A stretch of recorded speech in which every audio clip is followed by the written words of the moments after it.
الحمد لله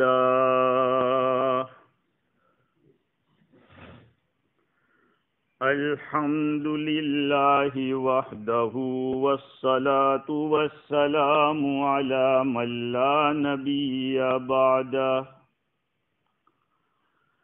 أما بعد فأعوذ بالله من الشيطان الرجيم بسم الله الرحمن الرحيم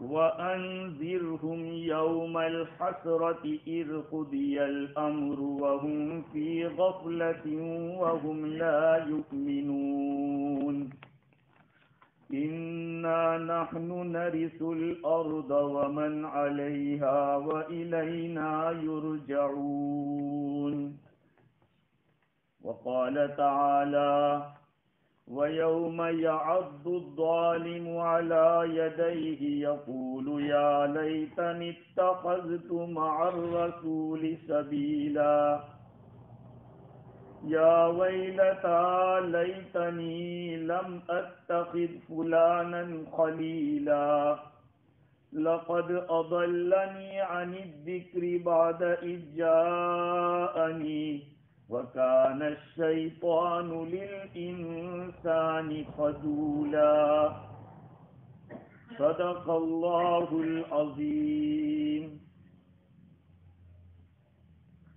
وعن انس بن مالک رضی اللہ تعالی عنہ ان النبی صلی اللہ علیہ وسلم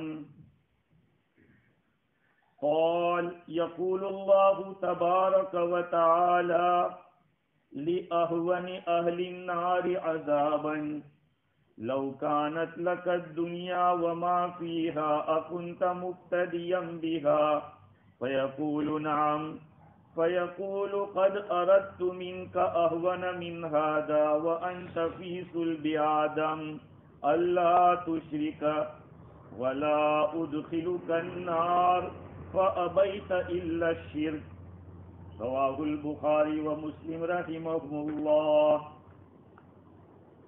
بزرگوں، پیارے بھائیوں،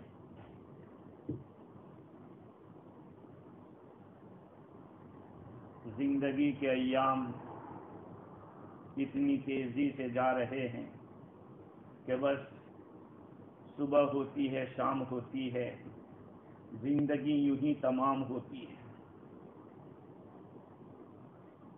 رمضان کا مہینہ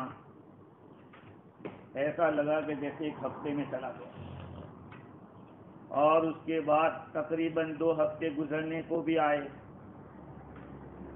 لگتا ایسا ہے کہ اوقات کی برکتیں ختم ہو گئی. وقت کی جو برکت ہے میرے بھائیوں، دنیا سے جیسے اٹھا لی گئی. اس لیے ہوشیاری، دانش مندی اور عقل مندی یہ ہے کہ آخرت کی فکر کی جائے. دنیا میں رہتے ہوئے دل و دماغ کے اوپر آخرت کا سودا سوار ہو، اور ہمیشہ یہ سوچے کہ یہ دنیا ہمیشہ کے لیے نہیں ہے. ایک دن ہمیں نہ چاہتے ہوئے بھی یہ دنیا چھوڑنی پڑے. اگر ہماری زندگی میں یہ بات پیدا ہو جائے کہ آخرت کا استحضار ہر وقت دل میں یہ ہو کہ ایک دن مجھے قبر میں سونا پڑے گا اور وہاں میں اکیلا رہوں گا، میرے ساتھ کوئی نہیں ہو. کل رات لائٹ چلی گئی، پی جی کے افسر حصے میں چلی گئی ہمارے، تو ایسا لگ رہا تھا کہ عجیب سا سما ہے، سناٹا چھایا ہوا ہے. اکیلے آدمی کو اگر جنگل میں چھوڑا جائے تو ہر وقت اس کو خطرہ رہتا ہے کہ پتہ نہیں کیا ہو. میرے عزیزو، وہ دن ضرور آنے والا ہے کہ یہ دنیا، اس سے ہمیں دفاع ہونا پڑے گا، چھوڑنا پڑے گا. اللہ تعالیٰ نے اپنے حبیب کو حکم دیا کہ کہ جو ایمان نہیں لاتے ان کو قیامت کے دن کے افسوس کے یوم الحسرہ اس سے ڈرائیے. وَأَنذِرْهُمْ يَوْمَ الْحَسْرَةِ آپ ان کو افسوس کے دن سے ڈرائیے. قیامت کے دن کو یوم الحسرت کا بہت نام ہے قیامت کے. قرآن مجید کے اندر اللہ تعالیٰ نے الگ الگ اسباب کی بنا پر الگ الگ نام دیے ہیں قیامت. اس میں بھی لوگ افسوس کریں اس لیے اس کو یوم الحسرت کا فرمایا. کیا افسوس کے دن سے آپ لوگوں کو ڈرائیے. اذ قضی الامر جبکہ فیصلہ کر دیا جائے گا جنت اور جہنم کا. حالانکہ وہ تو ابھی دنیا میں غفلت میں پڑے ہوئے اور ایمان نہیں لا رہے. اِنَّا نَحْنُ نَرِثُ الْأَرْضَ وَمَنْ عَلَيْهَا ہم مالک ہو جائیں گے زمین کے اور وہ ان تمام چیزوں کے جو زمین کے اوپر ہیں اور ہماری طرف لوٹائے جائیں گے. اللہ سب کے مالک ہوتے ہیں. جو مالک بننے والا ہے اس کے ساتھ ہمارا معاملہ کیسا ہے, اس کو ہم نے کتنا راضی کر رکھا ہے, کتنا ناراض کر رکھا ہے. کبھی کبھی سوچا کرو میرے بھائیوں, اپنے بستروں کے اوپر لیٹے لیٹے بھی سوچو. ایسا ضروری نہیں ہے کہ آپ وضو کے ساتھ مصلی پہ جا کے ہی سوچ سکتے یا مسجد میں بیٹھ کر ہی سوچ سکتے. لیٹے ہیں اپنے بستر پہ, نیند میں سے اٹھے ہوئے ہیں, کہا اس حالت میں بھی خدا کو یاد کرو اور اس کے ساتھ کنیکشن قائم کرو. اللہ سے جوڑو اپنا کنیکشن اور یہ سوچو کہ مجھے یہ دنیا چھوڑنی ہے, میں کس حال میں یہ دنیا چھوڑوں. اللہ تعالیٰ نے قرآن پاک کے اندر مختلف مناظر بیان کیے کہ قیامت کا منظر کیسا ہو. 19ویں پارے میں اللہ تعالیٰ فرماتے وَيَوْمَ يَعَضُّ الظَّالِمُ عَلَى يَدَيْهِ ظالم اپنے ہاتھ کو کاٹے گا, ہاتھ کاٹے گا. وَيَوْمَ يَعَضُّ الظَّالِمُ عَلَى يَدَيْهِ يَقُولُ يَا لَيْتَنِي اتَّخَذْتُ مَعَ الرَّسُولِ سَبِيلًا اور کیا کہے گا, کاش میں رسول سے تعلق پیدا کر لیتا. یا لیتنی اتخذت مع الرسول سبیلا میں رسول کے ساتھ کوئی راستہ اختیار کر لیتا, اللہ کے رسول کے ساتھ میرا کوئی کنیکشن ہو جاتا. افسوس کرے گا. یا ویلتا لیتنی لم اتخذ فلانا خلیلا کہے گا کہ کاش ہائے میری ہلاکت, میں فلانے کو اپنا دوست نہ بنا, میں فلانے کو اپنا دوست نہ بناتا. لقد اضلنی عن الذکر بعد اذ جاءنی اس نے مجھے گمراہ کر دیا, راستے سے مجھے بھٹکا دیا جبکہ حق میرے پاس آ چکا. وَكَانَ الشَّيْطَانُ لِلْإِنسَانِ خَذُولًا اس دن انسان کے لیے شیطان تماشا بن کے دیکھے گا اور مدد نہیں کرے گا, مدد چھوڑ دے گا. وَكَانَ الشَّيْطَانُ لِلْإِنسَانِ خَذُولًا میرے بھائیوں, آج کی دنیا میں بہت سارے گناہ جو سرزد ہوتے وہ لوگوں کی دیکھا دیکھی ہو, اپنے دوستوں کے ساتھ بیٹھ کر اپنے دوستوں کو راضی کرنے کے لیے اپنے دوستوں کی باتیں سن کے آدمی بہت کچھ خلاف شرع کر بیٹھتا ہے. اب یہ منظر قیامت کا ہے کہ آدمی کہے گا اس وقت کاش میں رسول سے تعلق کر دیتا. دعوت و تبلیغ کی لائن سے بار بار کہا جاتا ہے کہ اللہ کے نبی کے طریقے میں کامیابی ہے, آ جاؤ. نوح علیہ السلام کی کشتی وہی ہے, کون سی؟ حضور کے طریقے والی. وہ طریقہ وہی کشتی, اسی کشتی میں آنا. جو اللہ کے رسول کے طریقے پہ آ گیا اس کا کنیکشن ہو گیا حضور کے ساتھ. میرے بھائیوں, یہی ایک رشتہ ہے جو کام لگنے والا ہے, ورنہ دنیا کے سارے رشتے ختم. نہ باپ بیٹے کا، نہ بیٹا باپ کا، نہ میاں بیوی کا، نہ بیوی میاں کی ہوگی. ہاں ایک دوسرے کے خلاف کھڑے ہوں. اللہ تعالیٰ نے ہمیں عقل دی ہے کہ عقل مند آدمی دور کا سوچتا ہے، دور کا سوچتا ہے. دنیا کی زندگی چند روزہ ہے، یہ ختم ہو جائے گی. اصلی زندگی آنکھیں بند ہونے کے بعد شروع ہوگی. الناس نیام اذا ماتوا انتبہوا. لوگ ابھی سوئے ہوئے، جب مر جائیں گے تو بیدار ہوں گے. زندگی تب شروع ہوگی بیداری کے بعد. تو قرآن مجید میں اللہ رب العزت نے مختلف انداز میں، مختلف طریقے سے، مختلف الفاظ میں بندوں کو جھنجھوڑا. سورہ قیامہ کے اندر ایک سورت کا نام ہے سورہ قیامہ. سوچئے اللہ تعالیٰ فرماتے ہیں کَلَّا بَلْ تُحِبُّونَ الْعَاجِلَ وَتَذَرُونَ الْآخِرَةَ. ہرگز نہیں، تم دنیا سے محبت کرتے ہو اور آخرت کو چھوڑ دیتے ہو. کسب دنیا الگ ہے، حب دنیا الگ ہے میرے بھائی. کسب دنیا یعنی دنیا کمانا، کوئی حرج نہیں ہے، کمانا چاہیے. اچھی نیت سے کماؤ گے تو ثواب بھی ملے گا، برکتیں بھی ہوگی. لیکن حب دنیا نہیں ہونی چاہیے. آدمی ٹوائلٹ بھی جاتا ہے ضرورت کی وجہ سے، جانا پڑتا ہے، لیکن وہیں جا کے بیٹھ جائے اور آرام وہیں کرنے لگے، اس کو پاگل کہا جائے گا کہ دماغ گیا ہے اس کا. جو ضرورت کی جگہ تھی وہاں جا کے وہ آرام کر رہا ہے. ایسے ہی دنیا کا معاملہ ہے. کمانے کو کوئی منع نہیں کرتا، لیکن اس کی محبت دلوں میں اتنی آ جاوے کہ آدمی صحیح اور غلط کا فرق چھوڑ دے، جائز و ناجائز کا فرق چھوڑ دے، حلال و حرام کا فرق چھوڑ دے. بہت سارے لوگ ایسی سوچ کے ہوتے ہیں.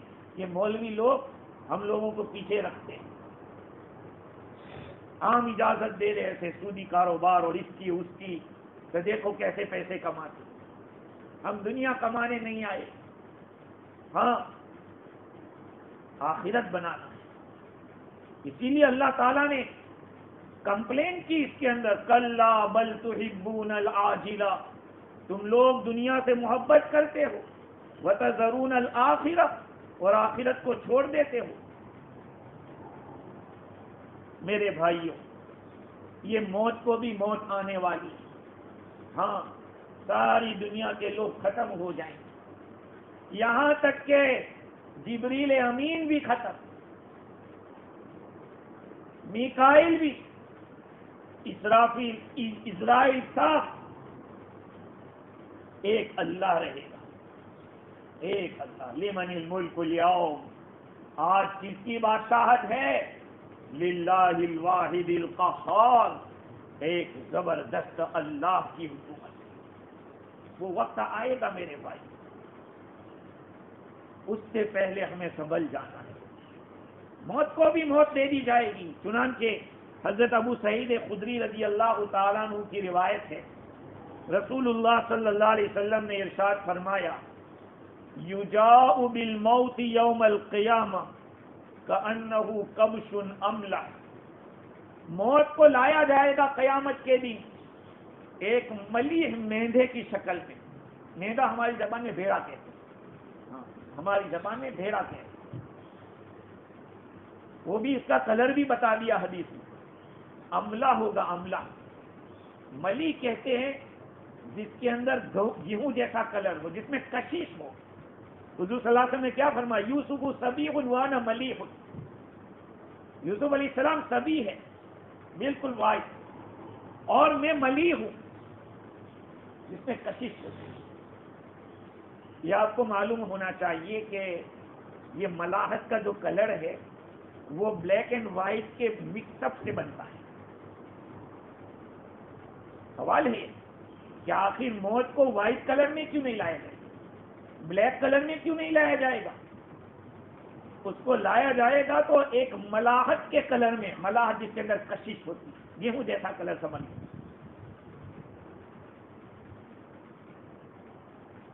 اس کا جواب یہ ہے کہ یہ موت سب کی طرف سے اب اس کو موت دی جا رہی ہے. بہت سارے لوگ جنت میں ہیں, بہت سے لوگ جہنم میں ہیں. اب جنت والوں کو بھی موت نہیں آئے گی اور جہنم والوں کو بھی موت نہیں آئے گی.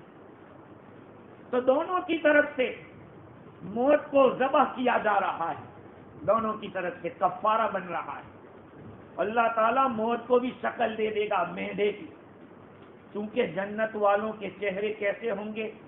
وجوہ یومئذ ناظرہ الی ربها ناظرہ.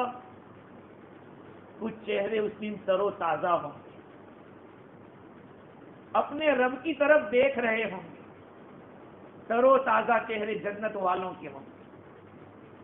وَوُجُوهٌ يَوْمَئِذٍ بَاسِرَةٌ, اور بہت سارے چہرے بالکل بد شکل ہوں گے, ایسے بگڑا ہوا منہ ہوگا. جہنمیوں کا یہ حال ہوگا. تو جنتی بالکل وائٹ اینڈ برائٹ کلر کے اندر ہوں گے, اور جہنم والے بلیک کلر کے اندر ہوں گے, کالے بجنگے ہو گئے ہوں گے. اب ان دونوں کی طرف سے کفارہ کرنا ہے, تو اللہ تعالیٰ ان دونوں کے مکس اپ سے جو کلر بنتا ہے جس کو ملاحت کہتے ہیں, اللہ تعالیٰ مہندے کو اس شکل میں لائیں گے. اور پھر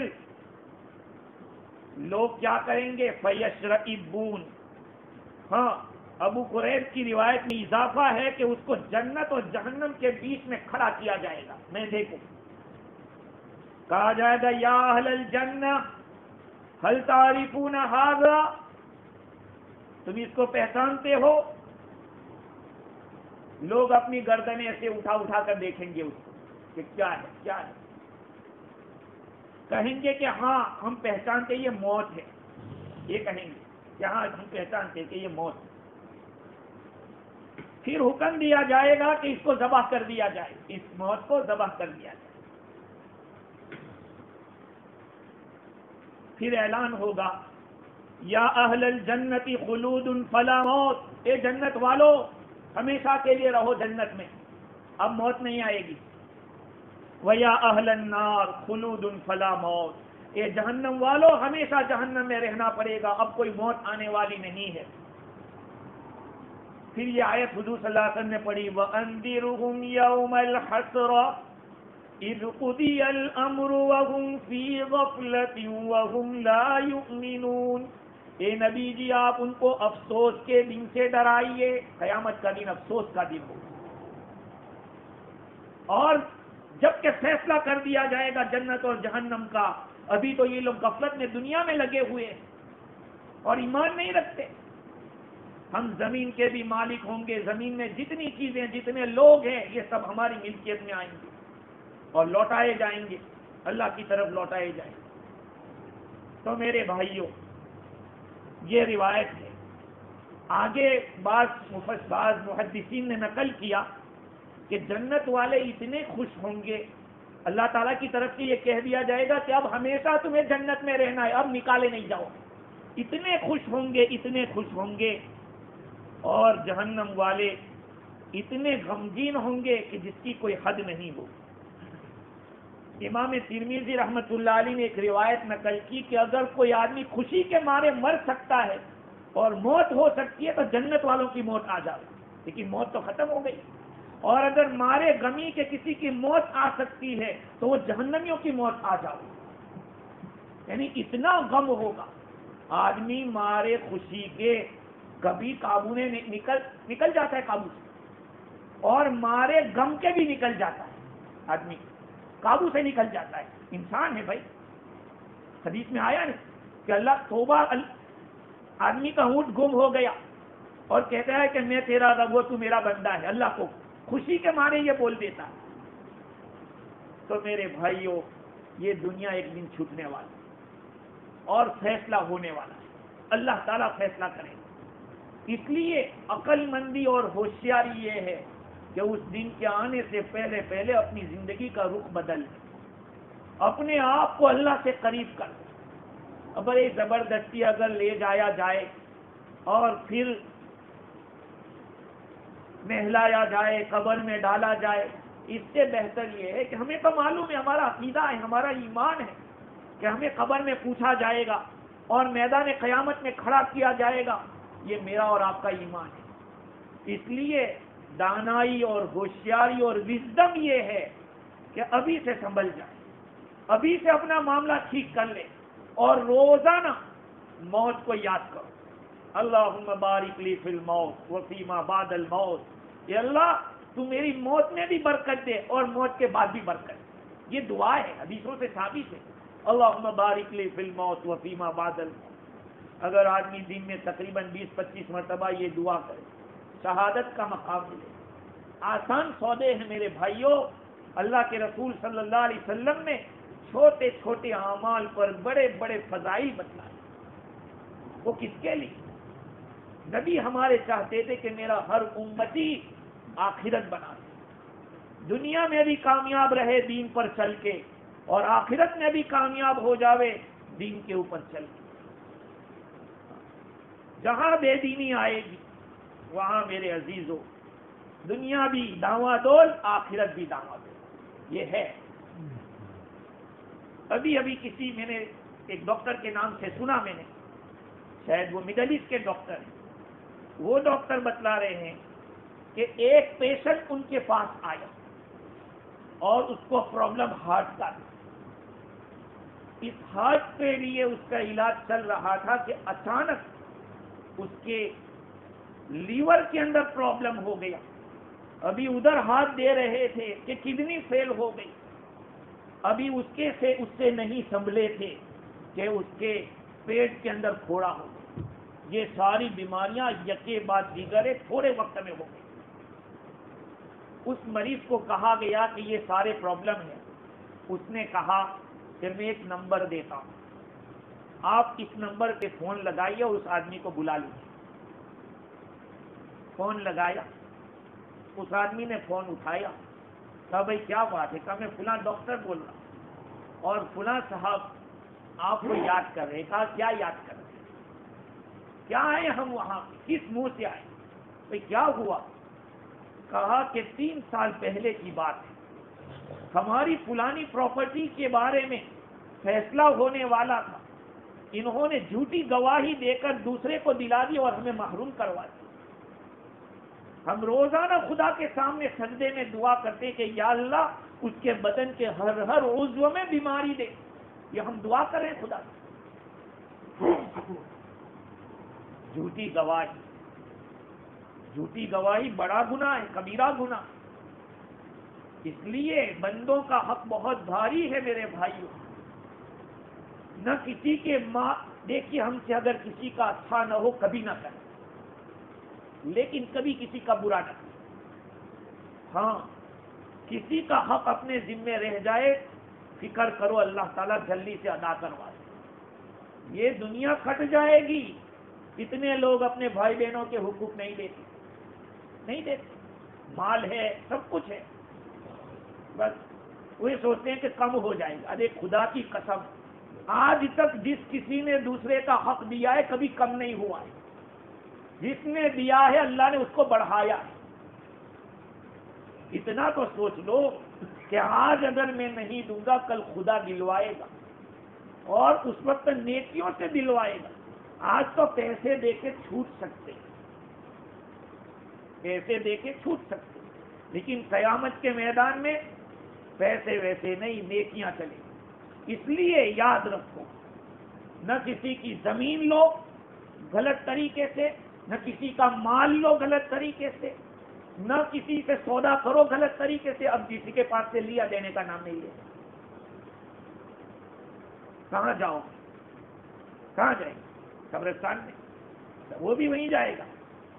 جس کو لینا ہے وہ بھی وہیں جائے گا، اور جس کو دینا ہے وہ بھی وہیں جائے گا. چھوٹ کے کوئی بھاگنے والا نہیں. اس لیے میرے بھائیوں، اس دنیا کے اندر اپنے معاملات کو صاف کر لو، صحیح کر لو. دلوں کو دکھایا ہو، تکلیف پہنچائی ہو، چاہے پڑوسی ہو، چاہے رشتہ دار ہو، چاہے غیر رشتہ دار ہو، لیکن اس دنیا میں مسئلہ ٹھیک کرنا آسان ہے، ورنہ مرنے کے بعد تو بڑا بھاری مسئلہ ہے. قرآن کی آیتیں بھری پڑی ہے کہ آخرت کا منظر کیسا ہوگا. خیر اللہ کے نبی نے فرمایا صلی اللہ علیہ وسلم کہ اگر کوئی آدمی مارے خوشی کے مر سکتا ہے تو جنتی مر جاتا. اللہ نے فرمایا کہ جاؤ ہمیشہ کی جنت جاؤ. اور مارے غمی کے اگر کوئی مر سکتا ہے تو جہنمی مر سکتا ہے, کیونکہ اب نکلنے کا کوئی راستہ نہیں. ہاں دنیا میں اگر آپ کو کسی جگہ پہ 5 اسٹار ہوٹل میں ہفتہ 10 دن رہنے کو ملے تو آدمی خوش ہو جاتا ہے, یار 5 اسٹار, لیکن ہفتے بعد تو نکلنے کا ہے. وہ غم رہتا ہے کہ یار کتنا اچھا ہم رہ رہے تھے, 1 ہفتہ 10 دن رہے اور نکل رہے. جنت کے اندر داخلے کے بعد وہاں سے نکلنا نہیں. اور جن کے لیے اسٹیمپ لگ گیا جہنم میں جانے کے بعد کہ اب ہمیشہ کے لیے یہاں رہو, وہ بھی نہیں نکل پائے. اس لیے اللہ رب العزت نے اور اس کے حبیب صلی اللہ علیہ وسلم نے ہمیں بار بار سمجھایا کہ تم لوگ آخرت کو سامنے رکھو کہ اگر میں یہ کروں گا تو مجھے اس کا آگے چل کے جواب دینا پڑے گا. آخر یہ بڑے بڑے بزنس مین اکاؤنٹنٹ کیوں رکھتے؟ بزنس مین اپنا الگ لائر بھی رکھتے ہیں, اپنے صلاح کار بھی رکھتے ہیں. کیوں رکھتے ہیں؟ وہ جانتے ہیں کہ ہمارے بزنس میں آگے چل کے کچھ نہ کچھ ایسی پوچھ گچھ ہو سکتی ہے, تو حساب رکھنے والا الگ اکاؤنٹنٹ ہے, بھائی تو کلیئر رکھنا. ٹیکس ڈپارٹمنٹ کا ایک الگ فائل رکھتا ہے کہ بھائی یہ اٹھا کے دے دو, چلو ہمارے یہ کلیئر ہے. بوال نہیں چاہیے. دنیاوی اعتبار سے آدمی اتنا ہوشیار ہو گیا, لیکن آخرت کے اعتبار سے ہم یہ نہیں سوچتے کہ ہمارے ایک بول سے کیا ہو سکتا ہے. ایک بول سے آدمی جنت میں بھی جا سکتا ہے اور ایک بول سے آدمی جہنم میں بھی جا سکتا ہے. اس لیے کہا گیا قلم قدم اور قسم, 3 چیزیں سوچ سمجھ کے اٹھایا کرو. لکھ رہے ہیں سوچ کے لکھو کیا لکھنا ہے. قدم اٹھا رہے ہیں قدم ہمارا کدھر جا رہا ہے. قسم کھا رہے تو کس چیز کی کھا رہے.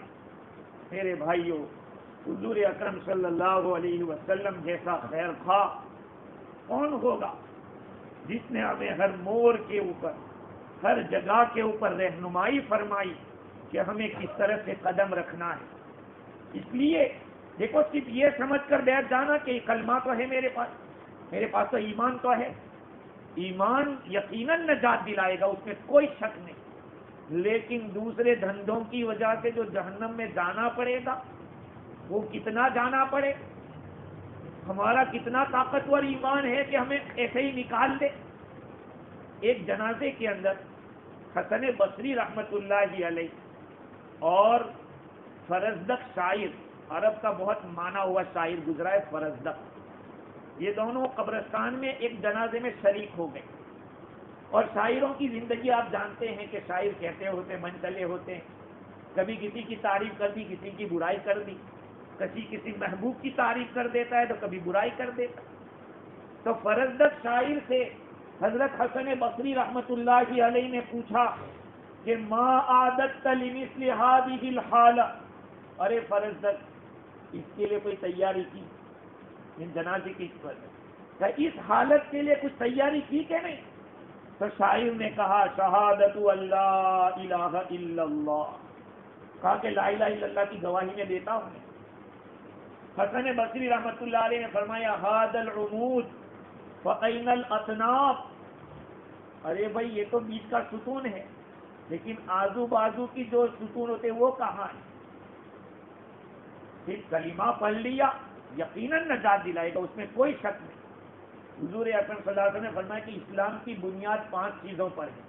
اس میں سب سے پہلے شہادت اللہ الہ الا اللہ. وہاں محدثین لکھتے ہیں کہ یہ جیسے خیمہ آپ نے ٹینٹ لگایا ہے, یا ہماری فیجی کی زبان میں یوں کہو کہ کوئی منڈپ باندھا ہے, شیڈ لگایا ہے شیڈ, اب اس میں بیچ کی لکڑی نہیں ہے تو پھر ڈھول پڑ جائے گی.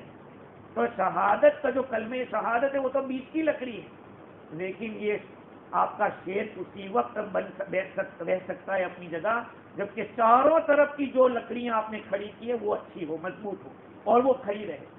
کہا کہ کلمہ تو ہے لیکن نماز, روزہ, زکوٰۃ اور حج, اس کے ساتھ اور بھی اعمال, اس کا کیا؟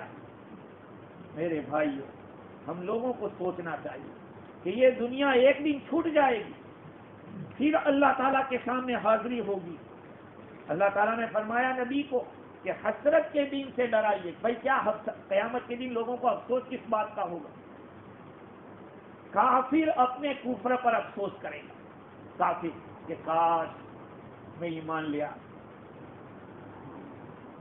یوم ینظر المرء ما قدمت یداہ ویقول الکافر یا لیتنی کنت ترابا. یوم ینظر المرء، انسان اس دن دیکھے گا ان اعمال کو جو اس کے ہاتھوں نے آگے بھیجا ہے. کافر کیا کہے گا؟ یہ کاش کہ میں مٹی ہوتا، کاش کہ میں مٹی ہوتا. کافر یہ تمنا کرے گا. اور ظالم آدمی اپنے ظلم پر افسوس کرے گا کہ میں نے کاش کہ زندگی اچھی طریقے سے مان کر گزاری ہوئی ہوتی تو آج مجھے یہ دن نہ دیکھنے پڑتے. ظالم اپنے ظلم پر افسوس کرے گا. عبادات میں کوتاہی کرنے والا اپنی کوتاہی پر افسوس کرے گا، لیکن وہ افسوس اور پچھتانا فائدہ نہیں ہے. جو کچھ کرنا ہے یہی کر لو. جیسے ہمارے شمی ماما کہتے ہیں جہاں تک سانس ہے وہاں تک چانس ہے. سانس ہے وہاں تک چانس ہے. جب سانس ختم چانس ختم. ہمیں اللہ نے زندگی دے رکھی ہے میرے بھائیوں، ابھی بھی اللہ تعالیٰ نے موقع دے رکھا ہے، ورنہ دن ایسے گزرتا ہے کہ کچھ پتہ ہی نہیں چلتا. رمضان گزرا 2 ہفتے ہو گئے، اب آپ شوال کے 6 روزے رکھ رہے ہیں. نصیبداری کی بات ہے، اللہ توفیق دے دے. ابھی بھی دن باقی ہے، 15 دن اور ہے. رکھ سکتے ہیں 6 روزے، خود بھی رکھے، گھر والوں کو رکھوائیں. اور دوسری ایک بات، جن کے قضا ہوئے ہیں ان کو چاہیے کہ قضا بھی کریں. بہت سارے میں نے سنا ایسا، واللہ عالم میں نے تحقیق نہیں کی ہے، لیکن مفتی عرفان صاحب مجھے بتلا رہے تھے کہ بہت سارے لوگ افطاری بھی اس نیت سے کراتے کہ وہ روزہ نہیں رکھتے تو اس میں ہو جائے گا. نہیں ہوگا. روزہ رکھ سکتے ہیں تو رکھنا ہی پڑے گا. ہاں، فدیہ دینے سے کام نہیں چلے گا. جو آدمی روزہ رکھ سکتا ہے، زکوٰۃ کے پیسوں سے اگر کوئی افطار کرائے گا کہ بھائی لوگ کرا دینا، میرے اتنے روزے، اتنے لوگ روزہ چھوڑ رہے تھے، میرا بھی کام ہو جائے گا، نہیں، اس سے بھی کام نہیں چلے گا. اس لیے یہ چھوٹے چھوٹے دن آئے ہیں، ٹھنڈی کا زمانہ ہے. آپ اپنے روزوں کی قضا کر لیں، اپنے گھر والوں کے پاس قضا کروا لیں، کیونکہ یہی تو دن اعمال کے ہیں میرے بھائی. کوئی مشکل نہیں ہے. جو رکھ رہے ہیں وہ تو کہہ رہے ہیں کہ سال بھر رکھنا چاہیے ہم ہیں. اس لیے روزوں کی جو روزوں جنہوں نے چھوڑے ہیں، چھوٹ گئے ہیں بیماری کی وجہ سے یا پریشانی کی وجہ سے، یا یہ کہ ہمت نہیں ہو رہی تھی، اللہ تعالیٰ سے دعا کر کے روزے شروع کر. اور جنہوں نے پورے رکھے تو شوال کے بھی ابھی دن باقی ہے تو 6 روزے رکھ لیں. یہ زندگی اللہ نے اسی لیے دی ہے کہ کچھ کر لو. اگر نہیں کریں گے میرے بھائیوں تو وقت تو گزر جائے گا، نیکیوں کے ساتھ گزرے گا، وہ ہمارے فیور میں رہے گا، اور بیکار گیا وہ تو ہمارے اگینسٹ رہے گا. خیر، تو میں عرض کر رہا تھا کہ ایک تو افسوس اس کا ہوگا کہ کافر اپنے کفر پر، فاسق اپنے فسق پر، اور نماز عبادات میں کوتاہی کرنے والا اپنی کوتاہی پر افسوس کرے گا. دوسری بات یہ ہے کہ ایمان والے کے لیے مناسب ہے کہ وہ غفلت میں نہ رہے.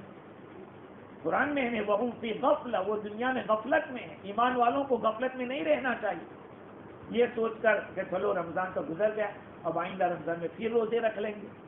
رمضان اس لیے آیا تھا کہ آئندہ رمضان کے لیے اپنے آپ کو تیار کر دو، اس لیے آیا تھا. جیسے کہ 4 مہینے لگانے کے بعد کیا کہتے ہیں، چلا لگاؤ. کیوں؟ 4 مہینے میں سب پورا نہیں ہو گیا ہے، اب اس کو کنٹینیو کرتے رہو. 4 مہینے چلا لگا دیا، اپنے کہا کہ ہر مہینے 3 دن دیتے رہو، تاکہ آپ اس عمل میں باقی رہو. ہاں، اگر ہم عمل میں نہیں رہیں گے تو غفلت آ جائے گی، اور غفلت میں سے نکلنا پھر بھاری پڑ جائے گا. ہاں، اس لیے ہمارا عمل کا روٹین چلتے رہنا چاہیے. اسلام میں ایسی سستی والی بات نہیں ہے کہ اب کر لیا پھر آئندہ سال نہیں. الگ الگ مہینوں میں دیکھو، یہ شوال کے 6 روزے، ذی الحجہ آ جائے گا، اس میں بھی 9 روزے، پھر آ جائے گا محرم، اس کے پھر 10 روزے، پھر شعبان، یہ روز چلتا رہے گا رجب کے اندر۔ مطلب یہ ہے کہ اسلام یہ چاہتا ہے کہ ایمان والا آدمی ہر وقت اپنے عمل کے اندر چلتا رہے۔ حضور اکرم صلی اللہ علیہ وسلم نے ارشاد فرمایا کہ اللہ سبحانہ و تعالی جہنم والوں سے جو سب سے ہلکے عذاب میں ہوگا، بالکل نارمل عذاب جس کو ہوگا، اللہ تعالیٰ اس کو پوچھیں گے کہ اگر تیرے قبضے میں پوری دنیا آ جاوے اور جو کچھ دنیا میں ہے وہ بھی تیرے قبضے میں آ جاوے، اس کو لے کر تجھے جہنم سے چھوڑ دیا جاوے، تو تو تیار ہے چھوٹنے کے لیے؟ کہا کہ میں تیار ہوں۔ اللہ تعالیٰ فرمائے گا کہ یار میں نے تو اس سے کم مانگا تھا تجھ سے، تو پوری دنیا اور دنیا کا سارا ساز و سامان دینے کے لیے آج تیار ہے جہنم سے چھوٹنے کے لیے؟ میں نے تو تجھ سے بہت کم مانگا تھا، اس سے بھی کم۔ میں نے تجھ سے کہا تھا کہ شرک مت کرنا، تو نے تو وہی کیا۔ ہمارے بھی بت الگ الگ ہیں میرے بھائیوں، یاد رکھو، ہم لوگ بھی بہت سارے ایسے بتوں میں مبتلا ہیں۔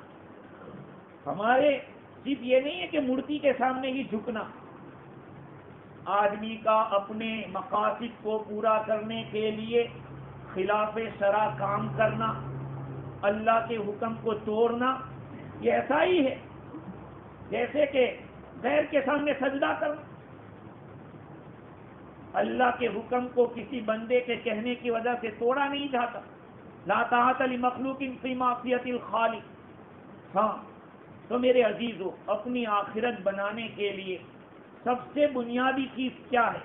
مولانا اشرف علی تھانوی نور اللہ مرقدہ فرماتے ہیں کہ حضرت موسیٰ علیہ السلام سے اللہ تعالیٰ نے فرمایا کہ موسیٰ،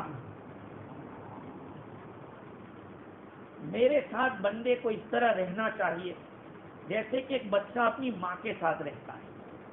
کہا کیسے ماں کے ساتھ رہتا ہے؟ کہا ماں مارتی ہے، پیٹتی ہے، پھر بھی وہ ماں کو لپٹ جاتا ہے۔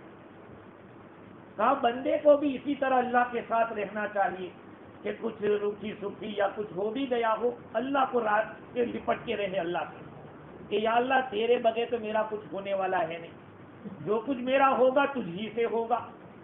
اس لیے میرے بھائیوں، اپنے آپ کو تابع بنائیں، اپنے آپ کو گرائیں اللہ کے حکم کے سامنے۔ اللہ کے حضور صلی اللہ علیہ وسلم نے آخر کیوں فرمایا کہ میرے صحابہ میں سے کسی بھی صحابی کی تم تابع داری کر لو گے تو راستے پہ پہنچ جاؤ گے، منزل پہ؟ کیوں فرمایا؟ اس لیے کہ صحابہ کے پاس علم بھی تھا اور اخلاص بھی تھا۔ یہ خصوصی کی چیز ان کے پاس صحابہ کرام میں، علم اور اخلاص۔ اسی لیے حضور نے فرمایا چھوٹا صحابی، یعنی صحابہ میں چھوٹا، ورنہ پوری دنیا سے وہ تو بڑے تھے، شاید بولنے میں چھوٹے لیکن پوری دنیا کے انسانوں سے وہ بڑے۔ اللہ کے نبی نے فرمایا کہ جس کسی صحابی کی تم اقتدا کرو گے منزل پر پہنچ جاؤ گے۔ اور اللہ کے رسول نے فرمایا، قرآن نے بھی فرمایا کہ اگر یہ لوگ تھوڑا بھی صدقہ نکالیں گے احد پہاڑ کے برابر قیمت رکھے گا۔ کیوں؟ ان کا علم اور ان کا اخلاص۔ اس کی وجہ سے صحابہ کرام کا علم ان کے علم خالص تھا، اس لیے وہ ان کے پیچھے جتنے بھی چلیں گے وہ کھینچ لیں گے۔ آپ نے ریل گاڑی دیکھی ہوگی، یہاں پہ گنے کی گاڑی چلتی ہے، ریل گاڑی، تو انجن تو ایک ہی ہوتا ہے، ڈبے کتنے ہوتے؟ ایک انجن سارے ڈبوں کو کھینچ کے لے جاتا ہے، جہاں لے جانا وہ منزل تک پہنچا دیتا ہے۔ آخر اس انجن میں اتنی طاقت، اور ایک ہی جگہ انجن رکھا ہے، دو چار جگہ نہیں رکھتے، آگے ہی رکھتے اور وہ سب کو کھینچتا ہے۔ کہا صحابہ کرام کا علم اور خلوص اتنا تھا کہ ایک صحابی کو بھی تم پکڑ لو گے وہ تمہیں کھینچ لیں گے۔ ہاں یہ ان لوگوں کے اندر۔ اس لیے اگر آپ کو اللہ سے ملنا ہے تو سب سے بڑا کام یہ کہ اپنے آپ کو جھکائیں، ذرا اپنے آپ کو بڑا سمجھا، اللہ تعالیٰ کو یہ پسند نہیں ہے۔ مولانا تھانوی رحمۃ اللہ علیہ نے ایک مثال دی کہ ایک چیونٹی تھی، چیونٹی، اس کو حج میں جانا تھا، وہ جانا چاہتی تھی حج میں۔ اس نے کسی سے کہا کہ مجھے حج میں جانا ہے، تو حاجی نے کہا کہ تو کیا بات کر رہے؟ اس کے لیے تو کئی مہینوں کا سفر ہوتا ہے تو ابھی پلین کا سفر ہوتا ہے، پہلے تو ہوائی جہاز کے بجائے دریائی جہاز میں جاتے تھے، تو کہا کہ اس میں کتنے دن تک بیٹھنا پڑے گا، پھر وہاں جانے کے بعد کسٹم اور یہ وہ کتنے جھمیلے کرنے پڑیں گے، بہت مشکل کام ہے۔ تو پھر کیا کرنا چاہیے؟ اتنے میں ایک کبوتر آیا، کہا کہ یہ کبوتر حرم کا ہی لگتا ہے، اس لیے تو اس کے پیر پہ چڑھ جا، اس کے پیر میں پڑ جا، یہ حرم پہنچے گا تو پہنچ جائے گا۔ یہ تو ایک مثال بھی ہے۔ اگر ہمیں بھی اللہ تک پہنچنا ہے تو ہمیں اپنے آپ کو گرانا پڑے گا، اپنے آپ کو جھکانا پڑے گا۔ آج ہم کو اپنے آپ کو جھکانے سے آر آتی ہے، شرم آتی ہے، اور آر کی وجہ کیا ہے کہ آدمی اپنے آپ کو بڑا سمجھتا ہے، میں بڑا ہوں، میری بات بڑی ہے، میری رائے بڑی ہے، اس کے اندر آدمی مار کھا جاتا ہے۔ اللہ تعالیٰ کو سب سے پیاری چیز اگر پسندیدہ ہے تو آدمی کا اپنے آپ کو جھکانا۔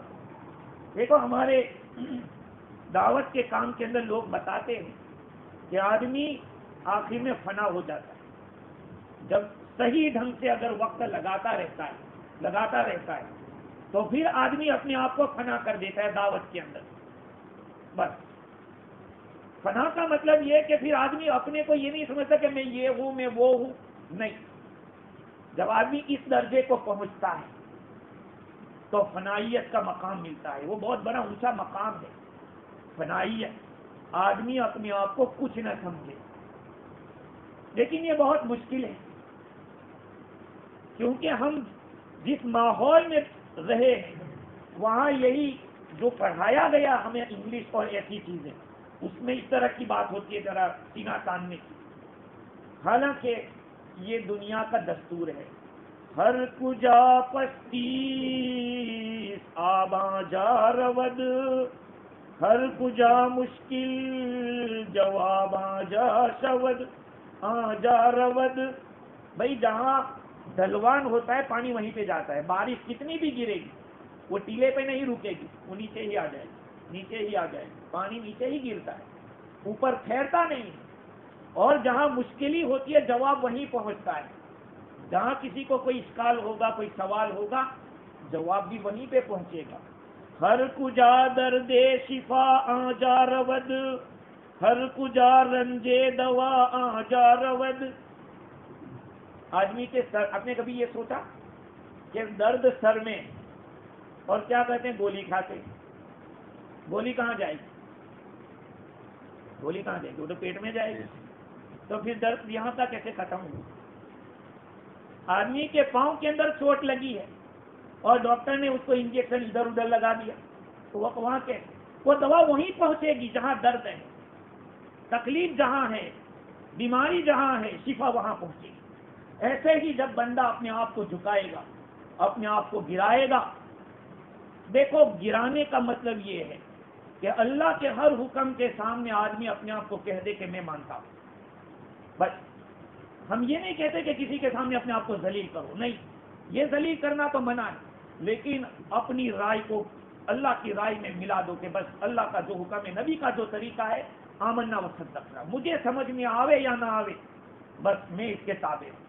اللہ تعالیٰ میری بھی اور آپ کی بھی آخرت بناوے، اور دنیا کی جو لذتوں کے اندر میرے عزیزوں، یہ نہیں ہے کہ اچھا کھانا برا ہے، اچھا پہننا برا ہے، اچھے سے اچھا کھاؤ، اچھے سے اچھا پہنو، اچھی سے اچھی گاڑی لو، لیکن شریعت کے دائرے میں رہ کر گناہ کے طریقے سے کوئی بھی چیز مت لو، چاہے چھوٹی سی بھی پکڑ ہو جائے گی۔ اور اگر شریعت کے دائرے میں رہ کر بڑے سے بڑا ہوائی جہاز بھی آپ نے لیا ہے، اس پہ پکڑ نہیں ہوگی۔ اللہ تعالیٰ مجھے اور آپ کو دین کی حقیقت سمجھا دے اور شریعت کی پابندی کی توفیق عطا فرماوے، آخرت کی فکر نصیب فرماوے۔ وآخر دعوانا ان الحمد للہ رب العالمین۔